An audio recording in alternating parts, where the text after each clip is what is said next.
जननी जंत्रणा गाँ को आंबुलांस जाई पारानी चली चली मेडिकल गला बेले अधा बाटरे शिशु कन्या को जन्म देले गर्भवती।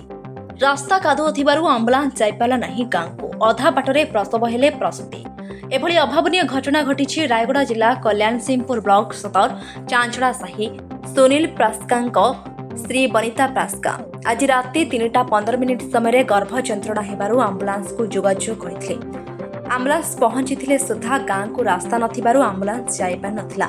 चली चली जिबा बेले बाटरे एक कन्या संतान को जन्म देइतिले बोली आशा दीदी नवीना दीपक प्रकाश करछंती। वर्तमान माँ झियो कल्याण सिंहपुर गोष्ठी स्वास्थ्य केन्द्र में भर्ती करा जायछि। उभय सुस्थ थिबा जणा पड़िछि। चांचड़ा साहिरो गोष्ठी स्वास्थ्य केन्द्र को जीवा पाई मात्र 3 किलोमीटर। गाँव मुख्य रास्ता को बाहरिबा को मात्र 1 किलोमीटर रास्ता।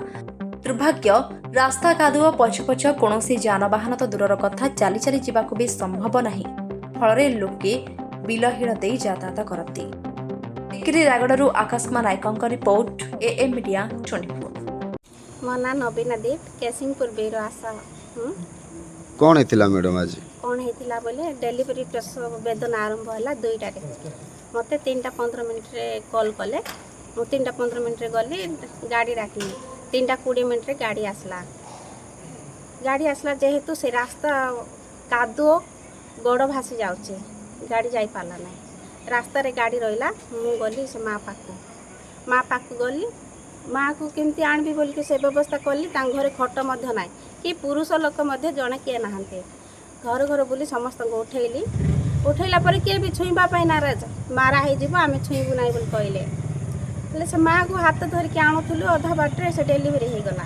डेलीवरी सीना है अधा बाटे माने घर ठार गोटे 300 मीटर दूर से डेलीवरी है सीना प्लासन पड़ला ना ताकू केमती करी आणुली से डेलीवरी माने हेबा जगह ठारू गोटे 200 मीटर दूर प्लासन पड़ला ताकू सेमती करिकी आणली। बहुत असुविधा माने से माँ आखि पोता पूरा पड़ी जाउथला मुँह बुलेके 3 पाद चाले बस पड़ुला 5 पाद चाले बस पड़ुला 2 पटा हाथ धरिकी से छुआ को आ से प्लासन को जो काकुर्ती आणली भगवान को जना। एमती आमर प्रॉपर सिंहपुर से चंचड़ा साई होची सिंहपुर ठारू 3 किलोमीटर दूर 3 किलोमीटर दूर रे थाई करी मध्य रास्ता होई पारु नाही।